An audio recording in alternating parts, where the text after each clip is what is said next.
gentlemen, welcome back to In the Zone. Pete Coles, MVP Pete, and Rich Sutter. Here we are. And we're lined up for you, folks. We got a lot of information to cover today. Great stuff. There's a lot going on. We jump off, and I'm going to really jump off today. We're going into Pete's Corner right away, Pete, because I've got Summer League stuff. I've got all sorts of different stuff bouncing around here, and we're going to be pressed. Hard pressed. We'll be under a full court press in order to get this done today. All right. So we go to Pete's Corner. 1, 2, 3. 3 balls from Pete. Go. What importance does the Basketball Hall of Fame play in the world of basketball? Wow. That's a great question, especially located where it is, very close to us in Springfield, Mass. Very, very beautifully located with the Naismith connection and all of that. I think that it's huge. You know, it really is huge. I think that for the longest time, I mean, a lot of the stuff was actually at Springfield College. It was. I remember going there. You know, and then they made some. So I guess as the NBA has grown, so has the Hall of Fame. And I like what they're doing now programmatically.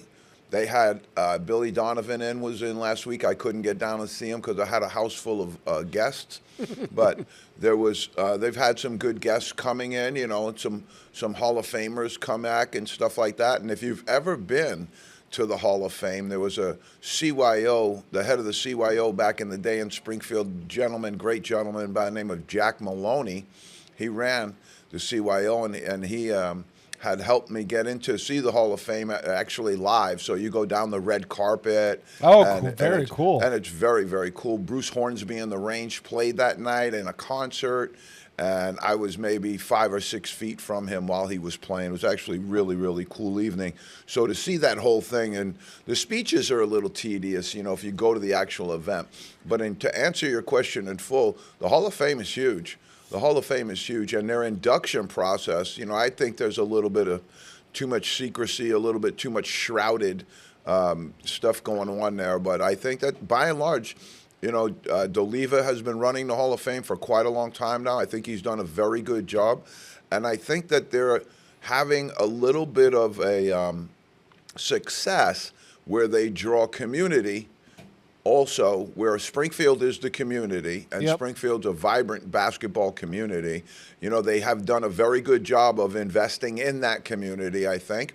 And I think they also have done a good job of creating a forum for the NBA players and great coaches to be recognized. And now they have included international players and women's players. So I think it's very inclusive. I think it's very good, and it's absolutely huge. Now, as the WNBA grows, are you going to want to separate that out? I think at some point you might want to have your own Women's Basketball Hall of Fame, separate from the Men's Basketball Hall of Fame, but I don't know.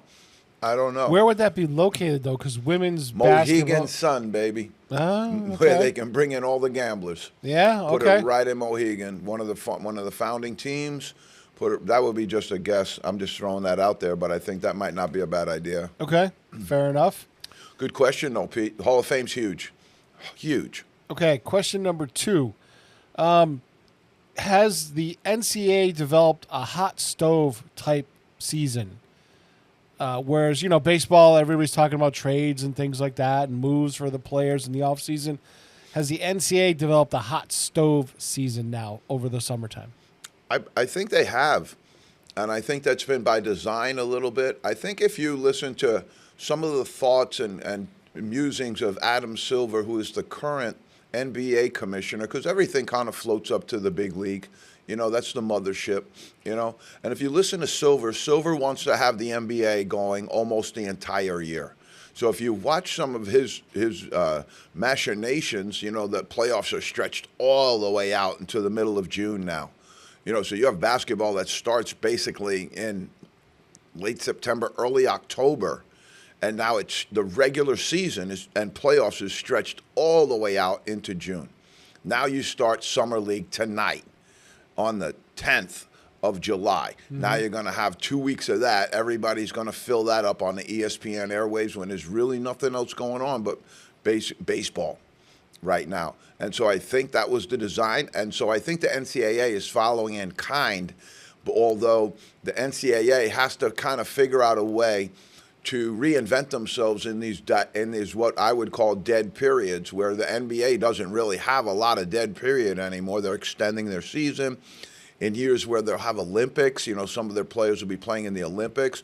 So I think it's one of those things. But now, as you alluded to last week, what are NCAA teams doing? What are their coaches doing? What's the buzz and the vibe around that now that the portal's kind of closed? Now that you have the NIL arrangements pretty much settled for next year, rosters are coagulating. You pretty much can tell where it's going to go from here on out. But right now, it's extremely, extremely quiet about what's going on with the NCAA. There's not a lot of buzz, And so I think the NBA, has created that a little bit. They're corporate too, and they don't have to, deal with the school year being out and all that other stuff. But it's one of those things where they want to be in people's minds as much as they can. Now, the prevalent question is that a good idea? Is that a good basketball idea? 365? Or is a little bit of time away good for people so that they reinvigorate, come back to it, and then they feel fresh about it? Or are you just going to inundate them, and bury them with this all the time so they become desensitized to it? Well, that was my thought about baseball is I lost being interested in baseball as a fan when they just nonstop talk about baseball. And the pace of play for a game were the two things for me. If basketball goes year round, I'm not a huge fan as it is. I'm a casual fan. You're a huge fan. I'm a casual fan. Do they lose people like me? Maybe that's my third question. Well, let me ask you something else in position to that. Is one of the reasons that baseball turned you off is also because they might have been using performance-enhancing drugs? Because they might have juiced the baseball. Now they're letting them use weird bats, because they turned the thing around to try and make it something more entertaining to people, not realizing that's not what people were entertained by. Yeah. And so is that kind of the same thing that's turning people off to basketball? I'm wondering if there are some parallels there, where they did a lot of stuff and, now you have guys that might not be in the record books or shouldn't be in the record books. There's contention about them being in record books because of performance-enhancing drugs. You got a lot of, some of the managers, Pete Rose, one of them, was gambling while he was managing a baseball team. They have some different stuff there that I don't know that doesn't turn people off too. The pace of the game was always a turnoff for me. And there were other things too. I never liked playing baseball because it had a slower pace to it. I was a pitcher, and when I could pitch, I liked it. But when I had to play another position, I generally had trouble focusing, and that's why I became a basketball player. People couldn't understand that move on my part when I was younger because I was a good baseball player and I was a good pitcher. I could really throw the ball hard, but basketball was more cut to my personality and my like because it was fast and it went back and forth, and that's just the way I was cut. So that's just the way I went. It's somewhat personality driven a lot more than people think. Football with its stopping and going to the huddle every time, I couldn't stand that either. See, I enjoyed football. I wasn't good at baseball, and it was mostly because at the time I played baseball, I couldn't see. I didn't realize I couldn't see. I bet that was a lot of people. Got diagnosed too. I went 0 for a season, so. And I got diagnosed a year later with being nearsighted. Wow. I couldn't see the ball coming in, therefore I couldn't hit it. That'll do it. Yep. That'll do it. Yeah. So much of athletics is based upon your physical abilities, and your attributes there. You look at a guy like Shaquille O'Neal, with all that ability, it was almost, the paradigm almost shifted when you had players like that around, when Chamberlain was around. Sure, yeah. It was just physically imposing players that could move with grace and could handle a basketball and dunk it and get to the rim, and they were unstoppable at times. It's just those are some of the things that enter into basketball, I think, more than almost any other sport. If you're a football guy, I guess a little bit too. But in baseball, you can pretty much be anything, as far as athletic, and still succeed and still be really good. Golf, there's all sorts of different great golfers out there, and some that you would say are the best athletes necessarily aren't the best golfers, So it's very, very specifically driven, I think, towards a couple of those sports where it's really It's an alpha dog sport for sure. All right, quick yes or no great question. though. Do you think Charlie Baker will survive his contract with the NCAA? Wow. Did you see it? His contract? Did you see some? Yeah, because I caught a little bit of that, right? It's funny that you asked that. I just asked this out of the blue. I don't know anything. Is there something in the news that I don't know about? Honestly, because I'm asking this one out of the blue. They came out with the details of his contract and the largesse of it, the millions that he's being paid, and the. And I don't think he'll survive the length of the contract. What is it? I don't even know. I would say that he'll survive because he's backed politically. That's where I think who's making a lot of the decisions in this stuff right now. It's in the courts. It's in the political area. You have it in Congress right now. I think he'll be fine if it's like that because, his old buddies in Congress aren't going to mess with him too much, I don't think. And I don't know who would go after him to that level. But personally, I don't think that he plans on staying. That doesn't, really? Yeah, that doesn't sound like a place to me that's a good fit for him. He's a manager, He's a manager. A guy who managed healthcare before he came in. He managed the state of Massachusetts. He's a manager. And NCAA. He has an 8-year contract. 8 years. Yeah. And it goes through 2032. Then no. I don't think he'll make it all. I don't think he makes it to 32. No way. No. And nor do I think he has any intention of making it there. Does it have? I'm going to move a little forward here, but keep investigating that a little bit because I heard it was $3 million. Yeah. But I think it could be there's some For total compensation for the first 10 months in the role is a little over $3.4 million. Yeah. This includes base compensation, bonus pay, and other reportable compensation. The base salary when annualized is just over $3.15 million. Yeah, the base. There's from what I was reading, I didn't get a chance to grab all of it. There was quite a bit of stuff else there that's on the table that was a little bit shocking to people when they heard it. All right, so Pete, let's jump right in because I got there is so much stuff. I got a pile of stuff because I was nervous, just like everybody else is. Like, well, what do you talk about in the months of summer with basketball going? And I was nervous, and then I went around. I started working, and then I came up with a pile that I doubt I'm going to make it through. So let's give it a shot. You got Summer League tonight, folks. Big day in my household. You're going to have a bunch of NBA. Summer League teams playing tonight. They're out in Vegas. It starts tonight, the 10th, and runs for 2 weeks. This is going to fill up my summer beautifully. All right. So tonight, you have matchups. You'll see them on television as well. And we're going to tell you who we like in those matchups of the young guys that are coming up from each team. All right. So you got New Orleans and Minnesota tonight playing. You got Cleveland and Indiana playing. This is Summer League. OKC plays the Brooklyn Nets. We'll get to see all of the Nets guys that I've considered to be not good picks. I'm willing to be proven wrong there. Orlando and Sacramento, good matchup. The Lakers are playing Dallas. San Antonio is playing Philadelphia, and Denver is playing Milwaukee. Let me take it apart for you just quickly so that we give you an idea of what we're talking about. The Pelicans, New Orleans, they got 4 guys on this current roster.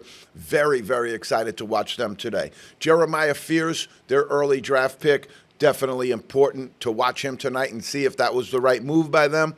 Hunter Dickinson. Really excited to see this guy because I think he's got a bone to pick a little bit. You've also got the young man Peavy, Michael Peavy out of Georgetown. I'm excited to watch him. And the big dog, Derek Queen, was drafted, moved up. They consider that one of the worst draft moves of all time of the Pelicans giving up that draft pick because in 2026, that draft pick that they gave up to move up to grab Derek Queen, and I love Derek Queen, but they might have given up the number 1 pick. And that's going to come back to haunt them. If we're still doing this show next year, Pete, we'll be able to tell you whether they did or they didn't. But right now, Minnesota, they have a return player I'm excited to see, a little bit injured, Terrence Shannon. They've got Juwan Behringer coming in, Rocco Zakarski. They've also thrown in Leonard Miller. When you have a summer league situation, you have a situation where they're going to put together, rosters that of the guys they drafted, of the free agents that they just signed out of college, and also some second-year guys. A lot of second-year guys down in here. A couple of names I'll throw at you a little bit later of some people that we've seen already because, believe it or not, they call this the start of the summer league. But I've seen 5 or 6 summer league teams play already. that were out somewhere else doing some kind of round robin thing. Great to watch them. We'll give you a little bit of update on that as well. Cleveland, they play. We got Norshard Amir. We thought he was not taken as high as he should have been. Same thing with Tyrese Proctor. And we'll also get to see Salu Niang, who I have no idea about, but they drafted him late in the second round. Pacers, Tylon Peter. We'll see if that Belmont connection's worthy. They got Cam Jones going. I love that kid from Marquette. They also drafted Samson Johnson out of UConn. Very interesting to see if he'll be able to stick with the team, given the fact that Miles Turner is now with the Bucks. Stephen Ashworth, I like this kid. He's kind of like a Cam Spencer. He's a TJ. He's just a tough guy. He's a TJ McConnell type, a Peyton Pritchard type. Stephen Ashworth, I think he's going to have a tough time making the Pacers, but he might stick. And I thought it was interesting that he was get in there and given a shot. Thunder, we're going to move right there. I'm interested to see Thomas Sorber, if he's healthy, ready to go. Brooks Barnheiser is the guy they drafted in the second round out of Northwestern. I saw him the other night. I've seen the Thunder. Sorber hasn't played yet. Peyton Sandifort out of Iowa. The guy that's surprised has been Nikola Topic. Might have been the same situation they did with Holmgren. Kind of, waiting. Now they've got a good backup point guard for SGA in Nikola Topic. Very European, big guard, can shoot it, can handle it. I like his passing ability in the open floor especially. I really like his passing ability.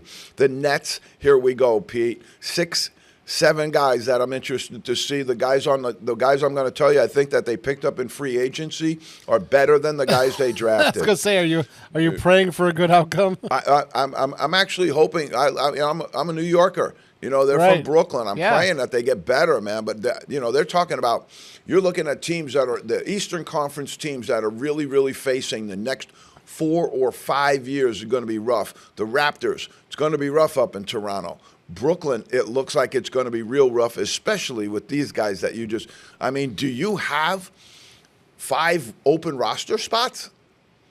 To draft these 5 first-rounders, you didn't trade anybody to get a solid, older, veteran player. You didn't do any of that. And do you have 5 spots on your roster for this amount of guards? Drake Powell, Agor Demin, big guy Danny Wolf, Grant Nelson, Nolan Trayor, the guy Saraf from Ben Saraf from Israel, and TJ Bamba.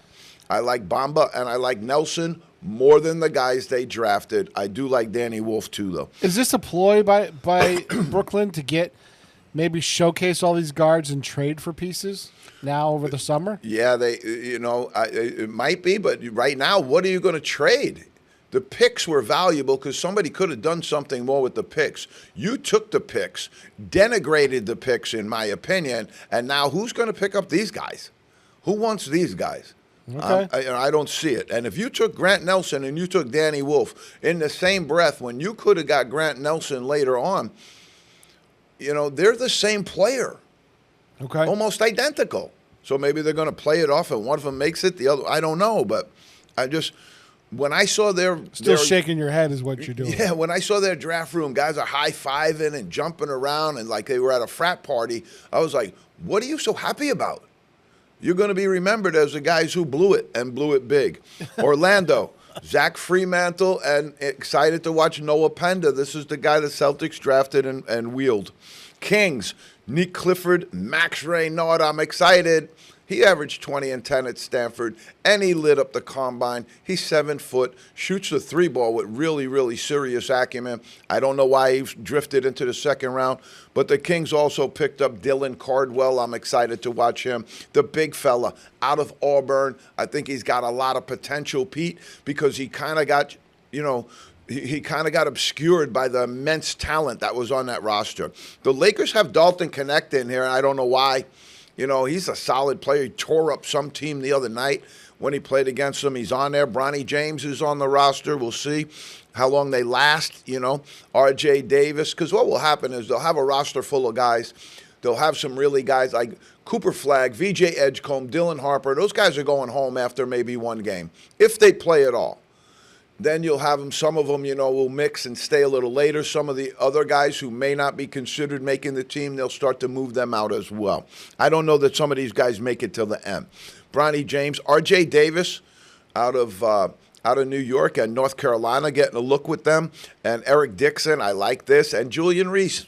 When I look at Julian Reese, I'm like, he's just going to get bumped out maybe. I don't know. He's talented, though. Mavericks have Ryan Nembhard, Cooper Flagg, and Matt Cross. Matt Cross was in 4 different colleges, UMass being one of them, local. Wound up finishing up at SMU. He was at Miami, at Louisville, a couple of different places. I don't know that he has a good chance to stick. I wouldn't say there's a high probability of that. Spurs tonight, Dylan Harper and Carter Bryant. Dylan Harper, I think, is going to be very, very good. Carter Bryant, I don't know why they drafted him there. 76ers coming in also. I'm excited to watch them, but I have seen them as well previously. Janai Broom.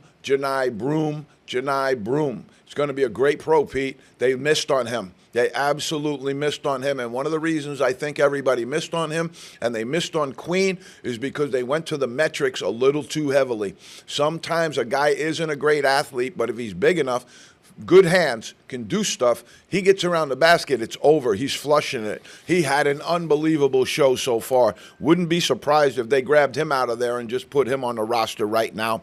Judah Mintz played very well the other night, too. Second-year player out of Syracuse. I thought he should have stayed at Syracuse one more year.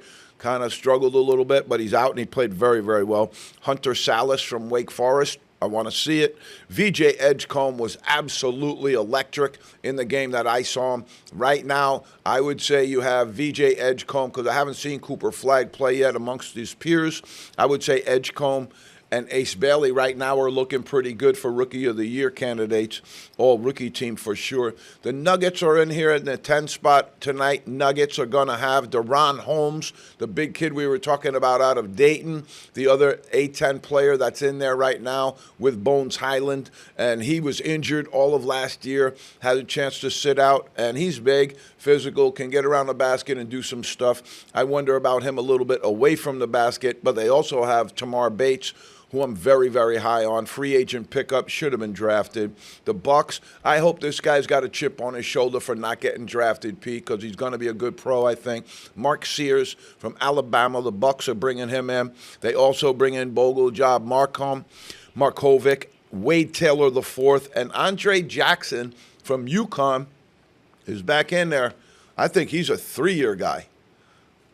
Okay, so that's, a whole lot of free agency going on. I like what the Heat have done. I can go through this a little bit for you. There was more action in free agency than there was in the draft. Why have the big show? The free agency right now is also the free agency of the guys not drafted. That's what I'm saying. Yeah, who are the guys that didn't get drafted that are now getting signed to 2-way contracts, getting picked up? I'll give you a couple of names as we shift through right here. There's some weird pickups here, too, as well. I like the Nets picking up Nelson and Bamba. Now, these guys got to be seniors, because if they were underclassmen, I guess they could be underclassmen who went undrafted as well, but mostly this is seniors. Jemiah Neal out of Creighton. He's going to go to the Charlotte Hornets. Ryan Nembhard going to the Mavericks. They got Musa Sisa and Matt Cross. We'll see if Matt Cross can stick there. The Nuggets are bringing in Tamar Bates. I like that. The Pistons signed Zakai Ziegler out of Tennessee. Solid guard play there. I think L.J. Cryer, we told you. He played for Golden State the other night. He's blowing up, Pete. He's really good. Shooting the ball at a high clip. He's going to be a really good NBA guard. We told you folks to get him. Houston Rockets picked up Cam Matthews. I think this is a guy that's going to help them as well. I like Samson Johnson going to the Pacers now. I think it creates a spot with Miles Turner being out of there.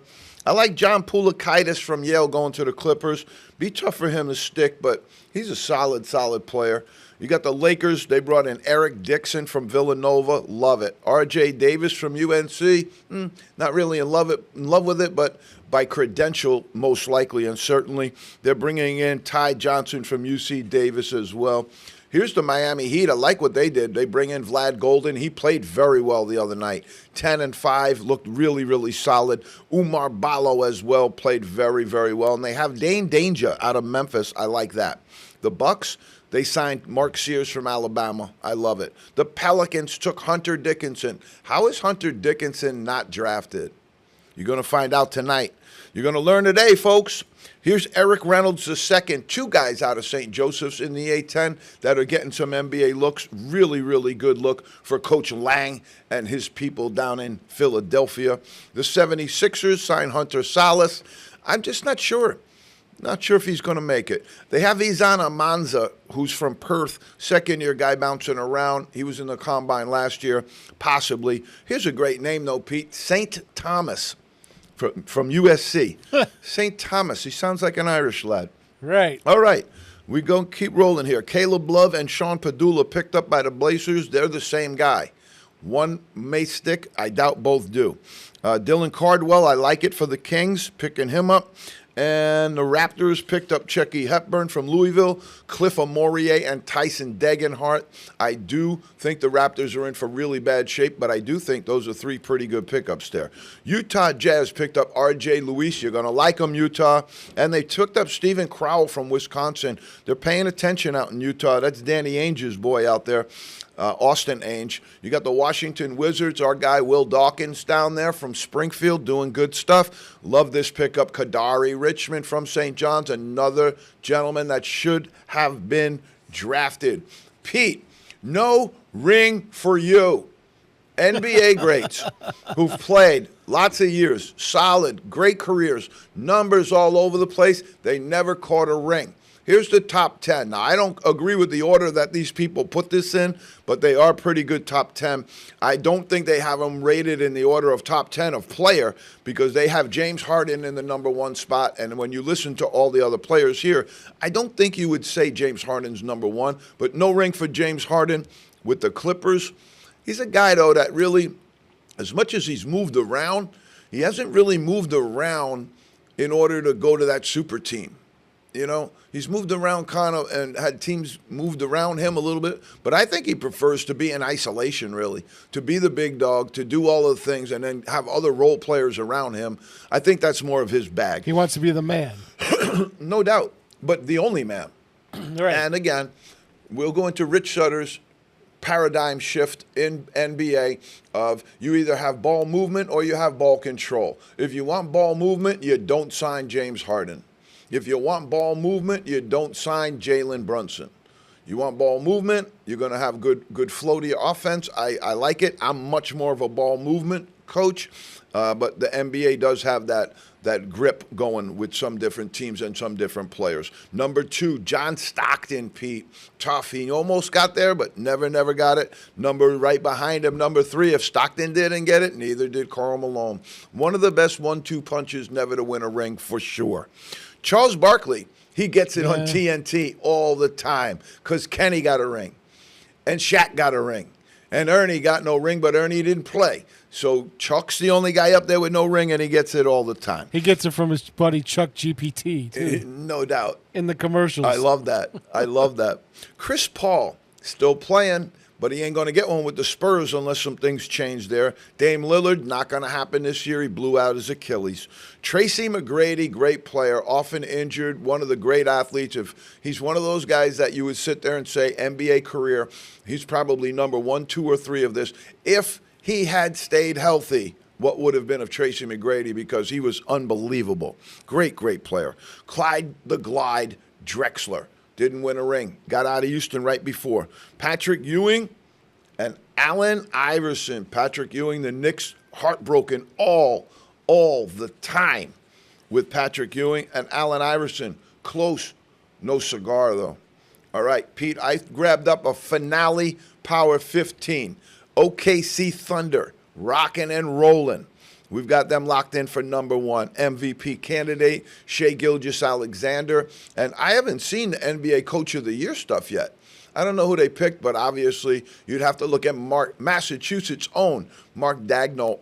Indiana Pacers, I put them in the 2 spot, played in the final. They went all the way. Regular season, they culminated. They brought crescendo. At the end of the year, they were playing their best basketball.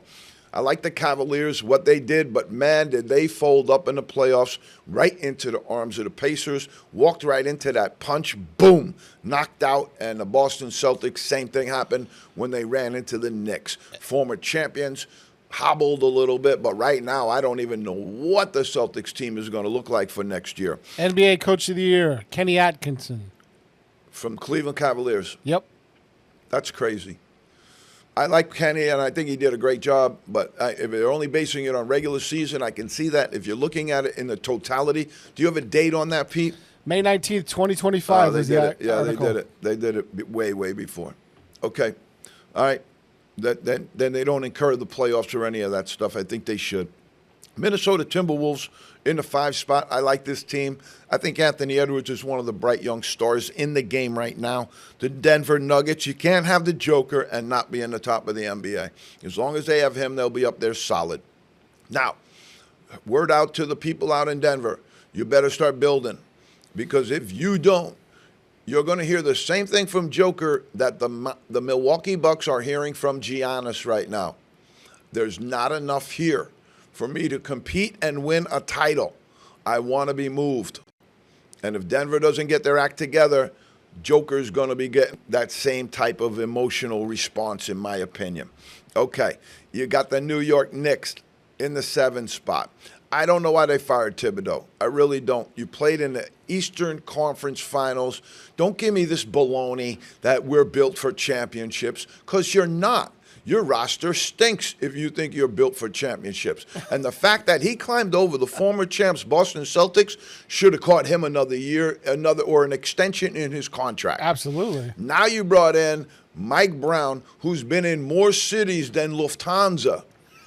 Okay? And I think he's a good coach, but you're telling me that you had some kind of great jump there? That's why you had to do that? The big leap.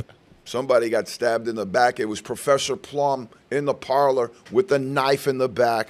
Houston Rockets. Brute. No doubt. No doubt, Pete. Houston Rockets, 8th. Amo Udoka. They made some moves. They brought in the big dog, Kevin Durant, to make that final push. Now, that's Durant going to a team that he thinks he can help to get over the top. He's abandoning the Phoenix Suns right now. He's on Twitter quite a bit. And people go at him, and he comes right back against just regular old folks that are out there. And, you know, the claim for a lot of people on Twitter is that he destroys the team and then decides to leave. So he didn't take too kindly to that either.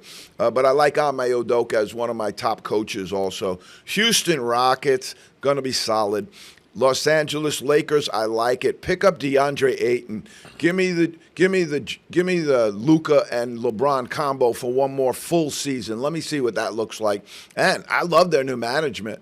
If you're looking for a scout, bring me out to LA, because I'll work with you guys. You guys got the eye of the tiger out there. Guy says, I want ballers. I want guys who play. I want guys who show up. I don't want load game management. I love this guy already. I don't even know who he is. But he's got $10 billion, so he's got to be doing something right. Detroit Pistons had a great year. I think they're solid and ready for the future. They gave the Knicks everything the Knicks could handle before the Knicks took out the Celtics. That'll show you they're coming. Los Angeles Clippers, Harden and crew. That's the group. Milwaukee Bucks in the 12 spot. They have Giannis. As long as they have Giannis, they'll always be playoff bound. But they're a serious deficit of program right now. They also figured that they could just load up with one guy with Giannis and say, okay, now we have Dame Lillard and now we have Giannis. Oh, my God, what a combination. You don't have the depth. Milwaukee Bucks don't have the depth, not even near the depth to compete. Go back and look at the Nuggets when they won. They were bringing guys off the bench who could be NBA starters. Go back and look at the Celtics when they won. They were bringing guys off their bench who were solid, great pros. Go back now and look and see what the depth on this OKC Thunder team is. Milwaukee's not even in that realm. And that's what Giannis is saying to them. Forget the fact that they released Lillard, $23 million. And if I could just for a second and digress. So they want to release him because he's injured, all right? And now I have no problem with that.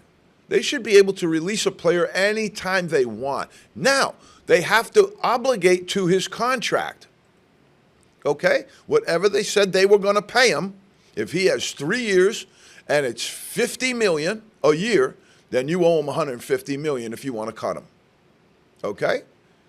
Now, that should no longer be held against their cap. They're sitting there with $23 million of Dame Lillard money against them now. And essentially, to bring in Miles Turner, it cost them $50 million because he's at 27, which is a bargain, really, to be honest with you, for a good big man like that. But that's my digression for the day. I mean, the NBA needs to get out of that law, corporate stuff, and just if a team wants to release somebody, yep, you got to pay his contract. You got to eat it. Be $150 million. It's an awful lot of change to chew on, but they could also put something in as a buyout that said that they would pay 1, 2, or they can do some of that on the pre-end of the contract. But the bottom line is now it's $23 million against their cap. And the cap stinks anyway. So you have a guy that's not even on their team, won't be on their team, and you're going to carry $23 million for how long into the future? I don't think that's crazy, whoever came up with that. All right? I know they want the players to stay in the same city. The NBA wants that. That's why you can re-sign your own free agent for $1 gazillion, and it doesn't hurt your cap. People look at that and shake their head, man. They just shake their head. All right, so you got the Warriors down the 13th spot. Again, they got Curry, they got some guys, but, man, they don't have enough around him. They love Draymond. They got to get rid of him. He's just in the way right now, in my opinion. Orlando Magic and the Memphis Grizzlies will fill it out that way. Pete, I got NBA top coaches right now. I don't know. They got Atkinson in there.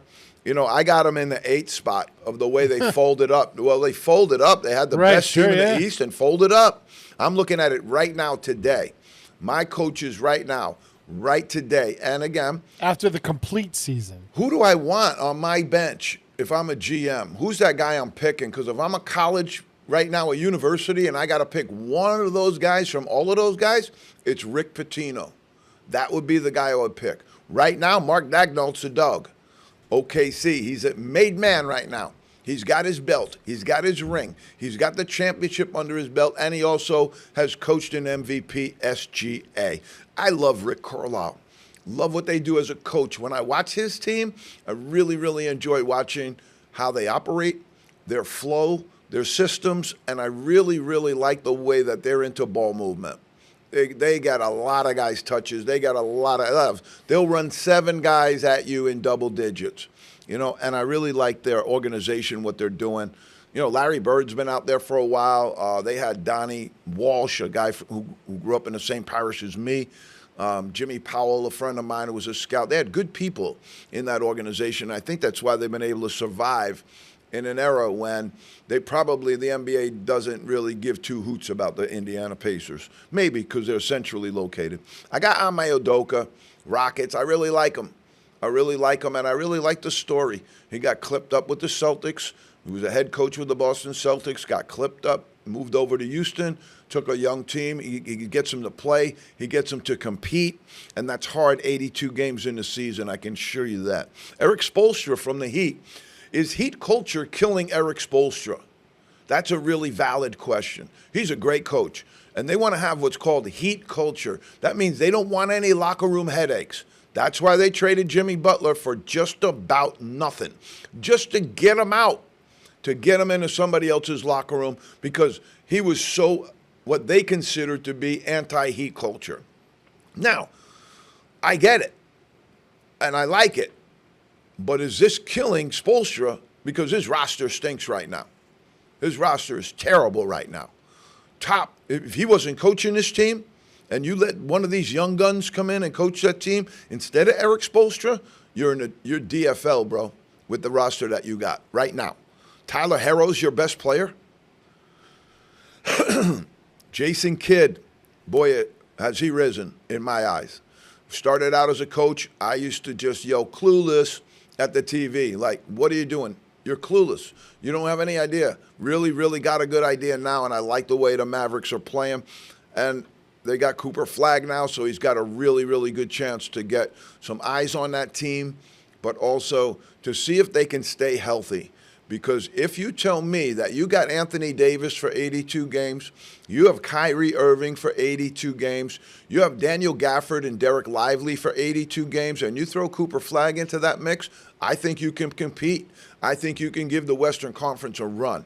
But if you're going to have that normal load game management, I'm out for 10 games, I'm having a headache, I've got a bad back, I got all this nefarious stuff around. If you're going to have that, they're going to have problems. But if they can keep that roster together, they're not that bad. But that's what I'm talking about, depth. They got a little bit of depth up there.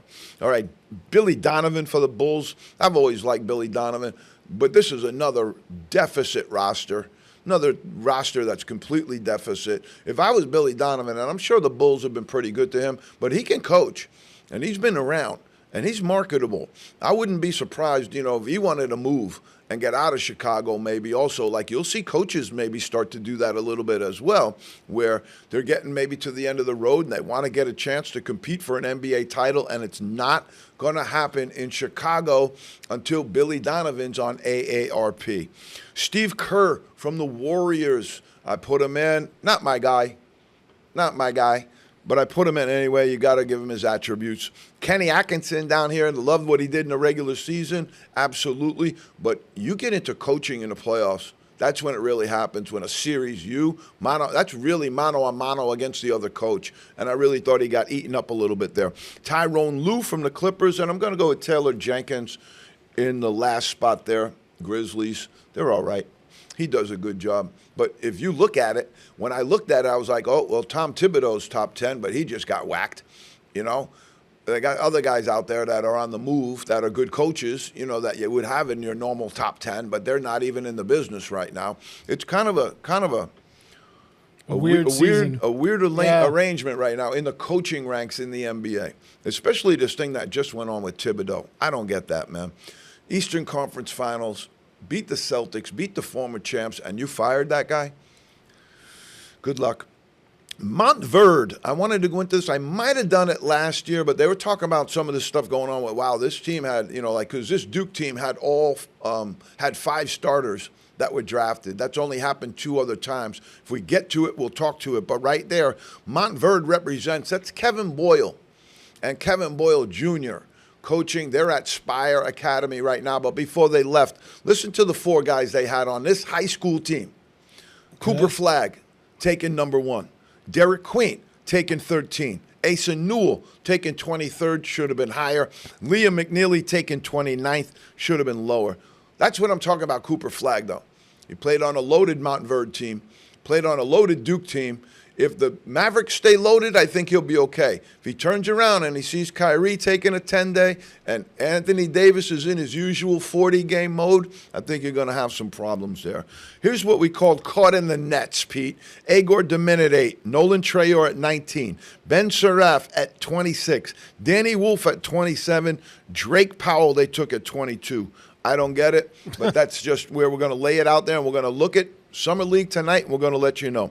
Bird is the word. We've got a lot of folks that watch our show, and they're Larry Bird fans. We put this show out on Larry Bird sites that say Larry Bird is the greatest player ever. And if you look for just a real, true basketball player, the greatest basketball player of all time, Larry Bird has to be in that consideration.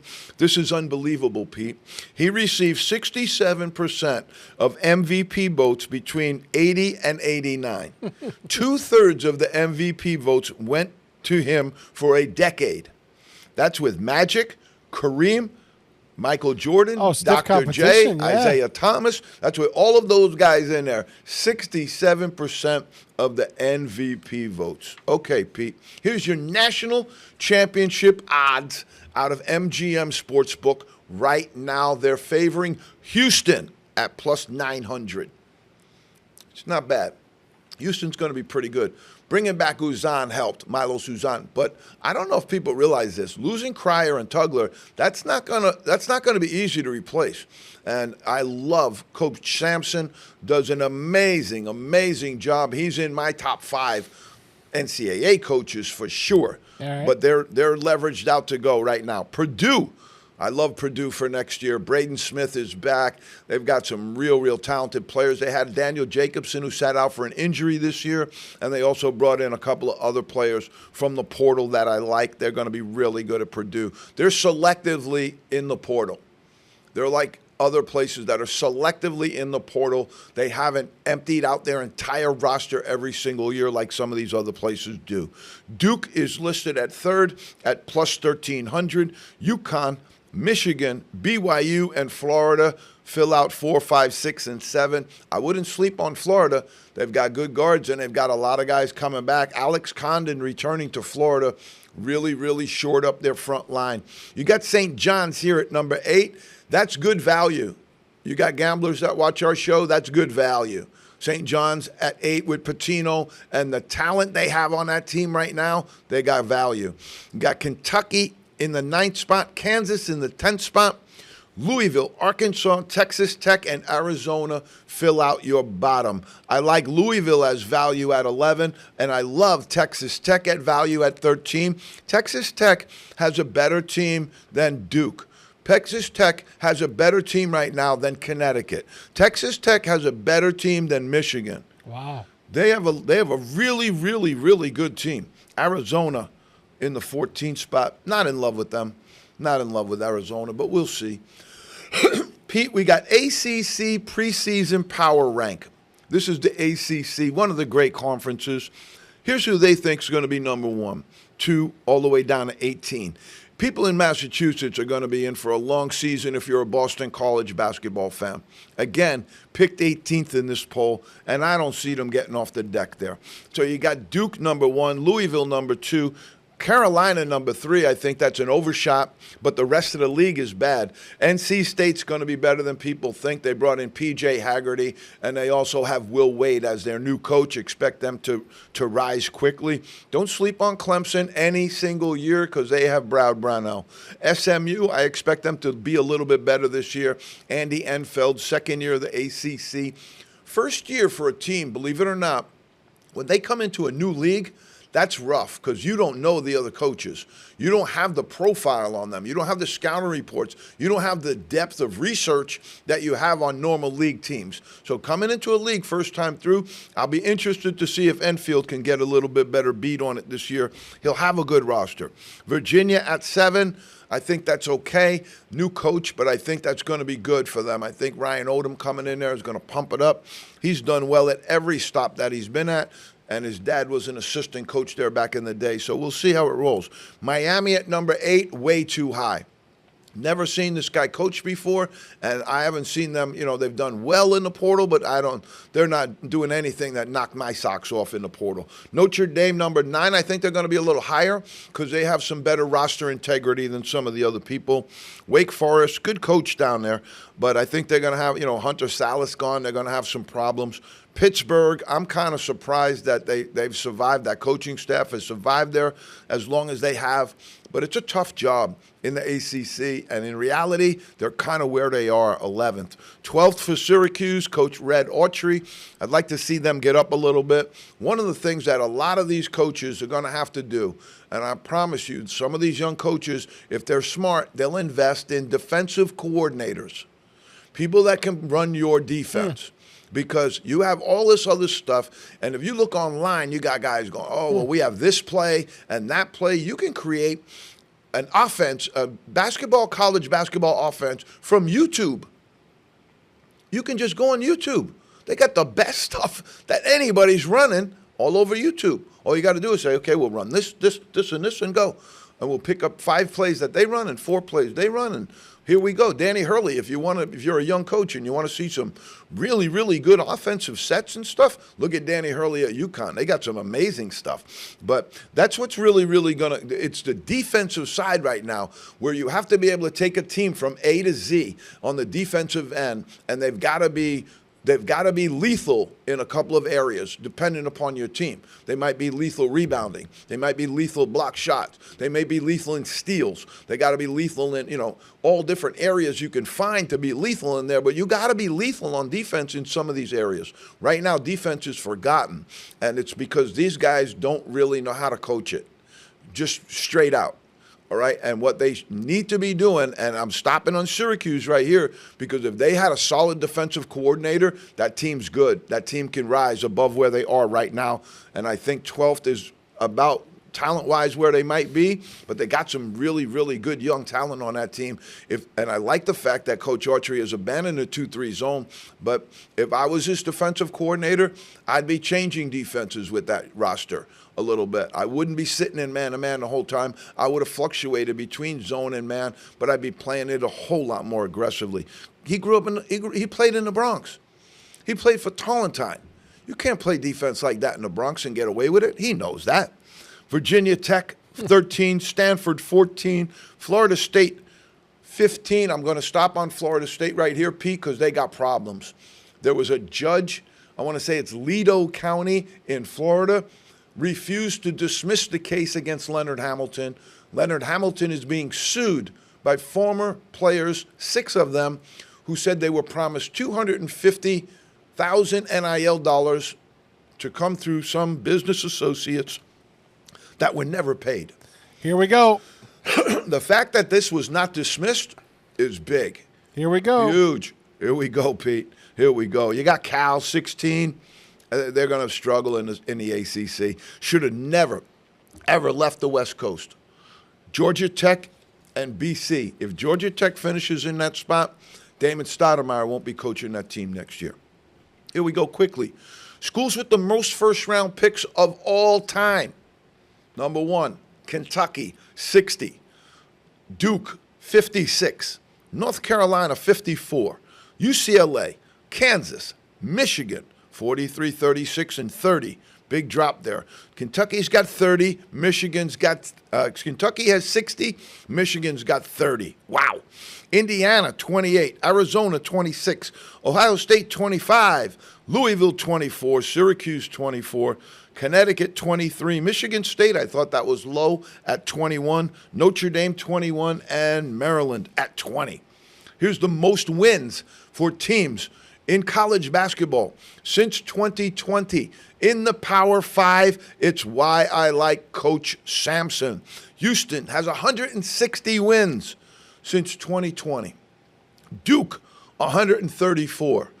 Now, that drop-off right there is significant. That's 26 W's in a 5-year. That's significant. That's an average of about 5 wins a year. Kudos to Coach Sampson, because that program was down for the longest time. Purdue, 134. He's a painter, and he paints Monets. Connecticut, 130. Danny Hurley's got it cooking. Arizona, Alabama, Tennessee, Kansas, way down there at 127th in 8th place. Baylor, Scott Drew, great job. 22 there. Auburn, 121. UCLA, 119. Creighton, Coach McDermott, 119. North Carolina is 13th at 119. Everybody would be excited about that, except for everybody in North Carolina. They're apoplectic. Arkansas, 113. BYU, 112. We'll go through the others quickly. Texas Tech, 17. They're going to rise now. Wisconsin, Marquette, Florida, Oregon, Texas, Michigan State, Clemson, and USC. All right, end of the year. We've got for you our top 25 NCAA coaches currently. If I got one game and I'm an AD, I'm going to pick one guy and I'm going to say I need a W. I got to have this team prepared. They've got to be ready in every aspect of the game. Might make a shot, they might miss a shot, but at the end of the day, this coach is going to do everything in his power to get them ready. That guy's name is Rick Pitino. He's number 1 on my list. Number 2, Kelvin Sampson from Houston. Love him. You see the W's. They're right there. And this program hasn't always been, the blue blood. It was, then it wasn't, then it wasn't, then it wasn't. Now it is. Bill Self, Kansas. Got to put him up there. I don't know what's going on in Kansas right now. But again, coach, defensive coordinator. Get somebody in there to get your guys in a stance. Danny Hurley from Connecticut. Great job. Back-to-back. Really, really gave Florida a good shot this year. They didn't have the year that everybody wanted, but that's because everybody has illicit expectations around this game. What they did in those 2 years is a miracle, unbelievable. Not since the Donovan, Florida era has that been seen. I think the next guy on the list, Todd Golden, Florida got a pretty good shot to go back-to-back. Matt Painter down here in the 6th spot. I love his regular season performance. I gotta see more from him in the postseason. Rick Barnes in Tennessee, another guy. His bags get folded up way too early, way too soon for me. I'd like to see him get, way deep. He hasn't been in a Final Four in a really while. I'd like to see him get deep. I like Nate Oates from Alabama. Tough job, and I really like his coaching style. Tom Izzo, Michigan State. Again, another guy who's kind of done very, very well over the years. Always going to get his team ready, but I haven't seen that national success in a while. Scott Drew has a national title under his belt, and they're really, really good on defense. Houston and Baylor probably, and St. John's, I would say right now, are the 3 best defensive teams in the nation. You don't need a defensive coordinator. Everybody else, you better go get one. All right, I got John Shire from Duke. Great job for Coach. I was down on it. I didn't like it when they hired him. I thought it was the best job in the country, and you don't give that job to somebody who never coached a day before in his life. I'll stand down and give Coach Shire his due. Got to get all the way deep, though. Those people in Duke, believe me, they think national championships are the way to go. They're like the Knicks. If it doesn't end up in a national championship in Durham, it's a losing season. Bruce Pearl from Auburn. Love Coach Pearl. Done a great job. Another guy, Coach, get yourself a defensive coordinator because you got the best athletes in the country. If you could congeal them and get them to play like Houston plays, man, you'd be over the top. Mark Few, Gonzaga. Really love this coach. Done a great job. If people knew how hard it was to work at Gonzaga and compete against all these other conglomerate universities, you'd be amazed. Doug McDermott, 15. Love him. Dougie Mack, maybe the best offensive coach in the business. Got Derek Kellogg on his staff right now from UMass. They're just doing really good, and they are littering the pros with guys. Really, really doing a good job putting up guys from the next level. Brad Underwood at Illinois, love him. I want to see more in the postseason from him, though. Kind of getting folded up there lately. Dana Altman, Oregon, probably a little bit higher, but it's a tough job. If you put Altman in one of those real good Power 5 jobs, like you put him at Alabama or you put him at Kentucky, one of those jobs, you'll see one of the best coaches in the country. Mick Cronin from UCLA, he complains a little bit too much for me, but good coach. No doubt about it. Dad was a coach, got it in the bones. Pat Kelsey, Louisville.